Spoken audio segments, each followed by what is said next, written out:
మోకాళ్లలో గుజ్జును పెంచి నొప్పిని తగ్గించి సర్జరీని దూరం చేసే ఫ్రీడమ్ వాక్. నమస్తే, వెల్కమ్ టు సుమన్ టీవీ. ప్రస్తుతం మనతో పాటు ఉన్నారు ప్రముఖ రాజకీయ విశ్లేషకులు చంద్ర శ్రీనివాస్ గారు. నమస్తే సార్. నమస్కారం అండి. సో మొత్తానికి పార్లమెంటు భవనంలో ఎన్డీఏ కూటమి సమావేశం జరిగింది. ఈ సమావేశంలో ప్రధానమంత్రి మోదీ గారు పవన్ కళ్యాణ్ని ఉద్దేశిస్తూ చేసినటువంటి వ్యాఖ్యలు ఇప్పుడు చాలా హాట్ టాపిక్గా కనిపిస్తున్నాయి మనకి.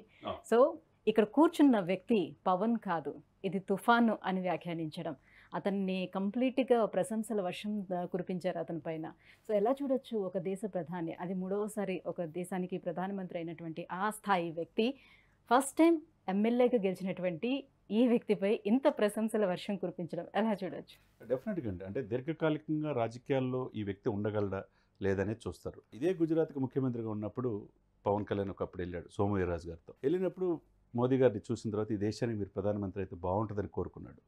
ఆ తర్వాత ఏ రోజు ఆయన కోసం ప్రచారం చేశాడు మనం చూసిన అంశమే. 2014లో ఇవన్నీ పరిస్థితి కూడా అన్కండిషనల్గా మోదీ గారి కోసం ప్రచారం చేశారు.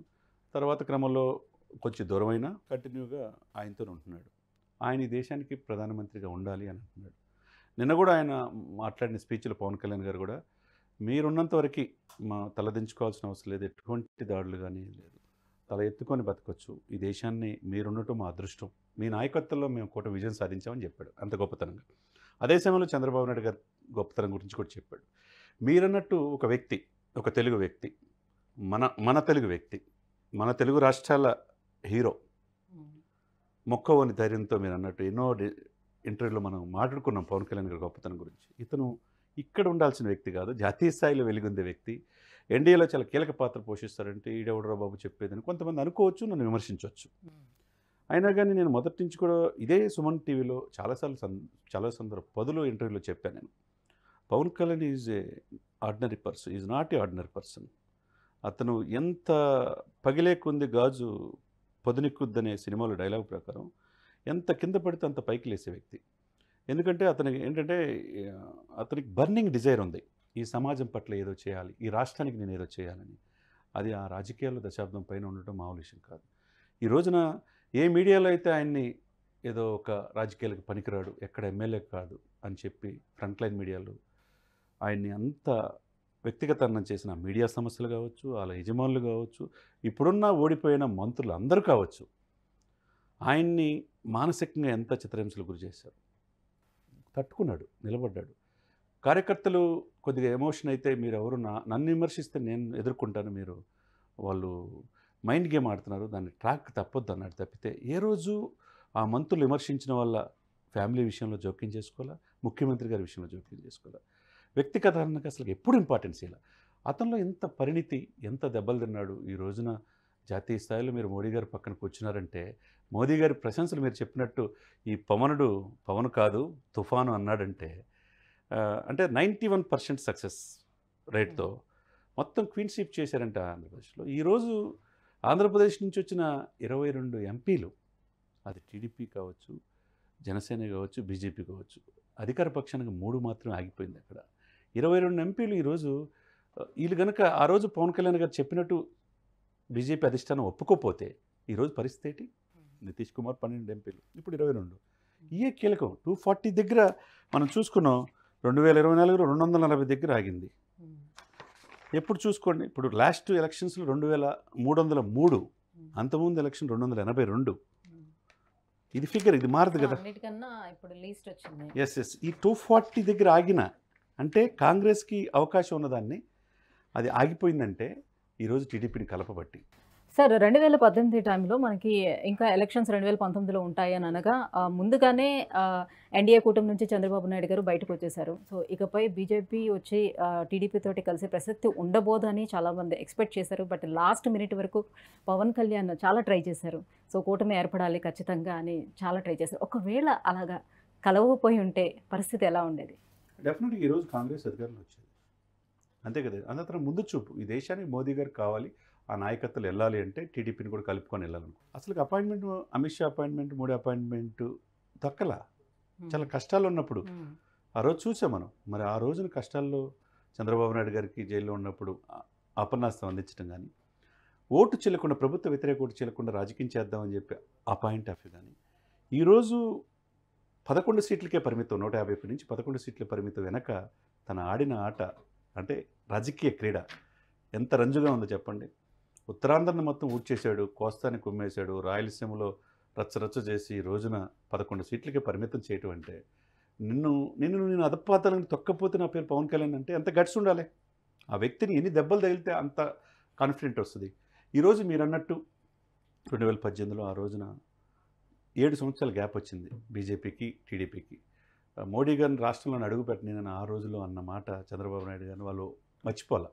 అతనితో పొత్తు వద్దు అన్నారు, కానీ కాదండి అని చెప్పి ఒప్పించాడు. ఎన్నో వాళ్ళ చేత చివాట్లు తిన్నాడు. కానీ ఈ రోజున 9 మంది పార్లమెంట్ల హాల్లో ఉన్నప్పుడు దాని ఆపోజిట్ గెలిచిన ఎంపీలు, మంత్రులు, మాజీ మంత్రులు, 15 రాష్ట్రాల ముఖ్యమంత్రులు ఉంటే అక్కడ పవన్ కళ్యాణ్ ఉద్దేశించి ఒక తెలుగు వ్యక్తిని ఉద్దేశించి పార్లమెంట్ సెంట్రల్లో మోదీ గారు ప్రశంసించారంటే ఎంత గొప్ప వ్యక్తో, ఎంత గొప్ప జాతీయ స్థాయి ఎదిగాడో ఎన్డీఏలో మనం అర్థం చేసుకోవచ్చు. కాబట్టి నేటి రాజకీయాల్లో ఆవేశపడకుండా, వ్యక్తిగత హననం చేయకుండా ఆ వ్యక్తి యొక్క ఇదేంటి అనేది చూసుకోవాలి తప్పితే మొత్తం కలిపి దాడి చేసి మూకుమ్మడి దాడి చేసిన వాళ్ళు ఎక్కడున్నారండి? అసెంబ్లీ గేటు కూడా తాకిడీనన్నారు కదా.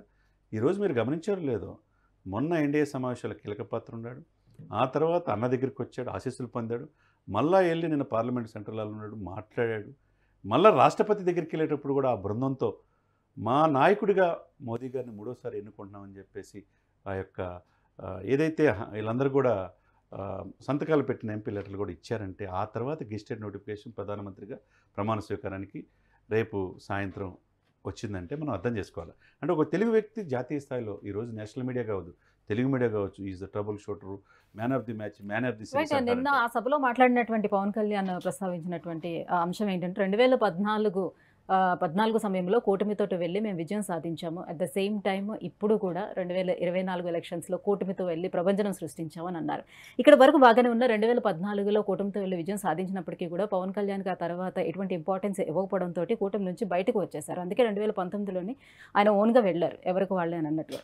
సో ఇప్పుడు అందరిలో ఉన్నటువంటి ఉత్కంఠ ఏంటంటే మళ్ళీ ఈ 2004లోని ప్రభంజనం సృష్టించారు కూటమితో వెళ్ళి. ఇప్పుడు ఎటువంటి ఇంపార్టెన్స్ ఉంటుంది, ఎలాంటి పదవులు ఇచ్చే అవకాశం ఉంటుంది, మళ్ళీ అటువంటి తీరుని మనం చూస్తాము. అసలు దీంట్లో డౌట్ పడాల్సిన అవసరం లేదు. అప్పుడు పవన్ వేరు, ఇప్పుడు పవన్ వేరు. దశాబ్దంలో చాలా దెబ్బలు తిన్నాడు, ఇప్పుడు స్థితప్రజ్ఞుడిగా ఎదిగాడు.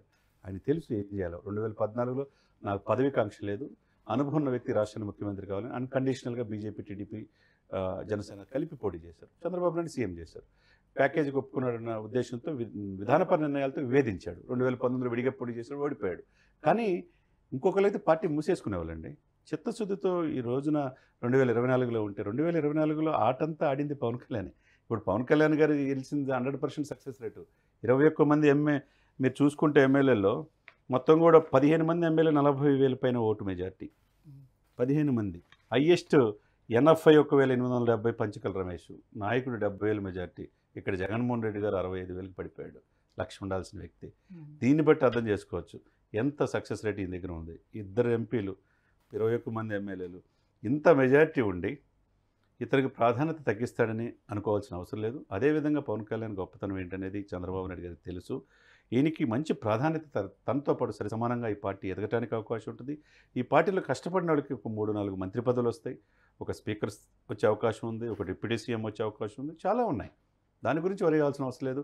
1/3 తర్వాత నామినేట్ పోస్టులు కూడా ఇస్తారు అని చెప్పేసి అన్నారు. ఎవరైతే ఈయన వదిలిపెట్టి పోతిని మహేష్ లాంటి వాళ్ళు కావచ్చు, మిగతా వాళ్ళు మనుక్రాంతి రెడ్డి ఇటువంటి వాళ్ళు ఈయన విమర్శించి వెళ్ళారు. వాళ్ళ పాపం తినడానికి అవకాశం ఉండి కూడా ఆ లడ్డు దక్కకుండా పోయిందని అనుకోవాలి.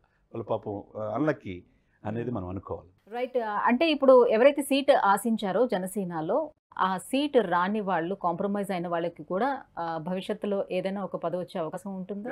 అది ఎమ్మెల్సీ కావచ్చు, వారి ప్రాధాన్యతను బట్టి. ఇప్పుడు తమ్మిరెడ్డి శివశంకర్ గారు జనరల్ సెక్రటరీ ఉన్నాడు. ఆయన కమర్షియల్ ట్యాక్స్లో గ్రూప్ 1 ఆఫీసరు, కమిషనర్ స్థాయి అధికారి. పెందుర్తి వస్తారనుకున్నాడు, రాలేదు. ఆయనకి ఎమ్మెల్సీ ఇస్తారు. అటువంటి లేకపోతే బొలిశెట్టి సత్య, ఇటువంటి వాళ్ళు మొదటి నుంచి ఆయనతో నడిచే వాళ్ళు చాలామంది ఉన్నారు. వీర మహిళలు ఉన్నారు. వాళ్ళకి సరిసమాన ప్రాధాన్యత అన్నీ పవన్ కళ్యాణ్కి తెలుసు. ఎవరు మొదటి నుంచి కష్టపడ్డారు, ఎవరు నా ఎమ్మట ఉన్నారు, కష్టాల్లో ఉన్నారనేది. కాబట్టి కష్టం ఎరిగినవాడు, తెలిసినవాడు నాయకుడు అవుతాడు. ప్రజలకి, ప్రభుత్వానికి దూరంగా ఉన్నవాడు మాజీ అయిపోతారు అనే దానికి ఈ పరిణామాలు మనం తెలుసుకోవచ్చు. Right. Thank you so much sir, ఈ అంశంపై స్పందించినందుకు థ్యాంక్ యూ. సుమన్ టీవీలో మీ పర్సనల్ అండ్ బిజినెస్ ప్రమోషన్స్ కోసం కింది నెంబర్కి కాంటాక్ట్ చేయండి.